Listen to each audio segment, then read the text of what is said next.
Next Harish Rao target గా కాంగ్రెస్ ఎంపీలు సంచలన వ్యాఖ్యలు చేశారు.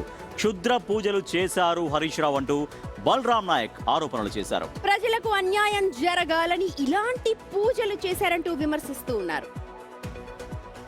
అఘోర పూజలు అనేది ప్రజల మీద చేయించడం మంచిది కాదు. అది వారికి నమ్మకం ఉండొచ్చు, మేము కాదని అంటలేము.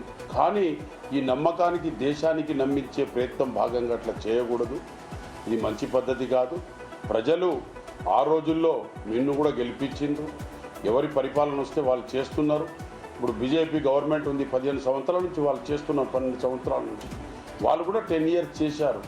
ఇలాంటి పూజలు చేసి ప్రజలను ఒకవేళ వ్యవసాయదారులకు అన్యాయం చేయాలనే ప్రయత్నం భాగంగా చేయడం ఇది చాలా పొరపాటు. మరోవైపు ప్రజల మేలు కోసం వర్షాలు సమృద్ధిగా కురవాలని, రైతులు సుభిక్షంగా ఉండాలని నాగార్జున సాగర్ వద్ద ప్రభుత్వం తరపున పెద్ద యాగం నిర్వహించబోతున్నామని మల్లు రవి తెలిపారు. ఈ నెల చివరిలో లేదా వచ్చే నెల ప్రారంభంలో ప్రత్యేక హోమాలు ఉంటాయని చెప్పుకొచ్చారు మల్లు రవి.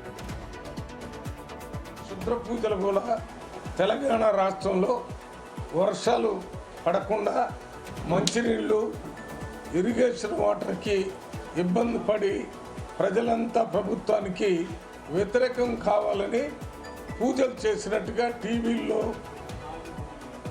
పేపర్లో పెద్ద ఎత్తున వస్తుంది. దీనికి హరీష్ రావు గారే స్వయంగా సమాధానం చెప్పాలి. సో హరీష్ రావు టార్గెట్ గా ఆరోపణలు అయితే చేస్తున్నారు. క్షుద్ర పూజలు చేశారు హరీష్ రావు, రాష్ట్రంలో వర్షాలు కురవద్దని ఆయన వెళ్ళి చేశారని చెప్తున్నారు.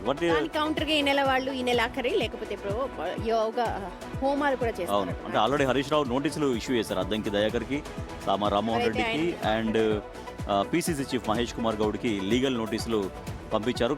బహిరంగ క్షమాపణ చెప్పాలంటూ హరీష్ రావు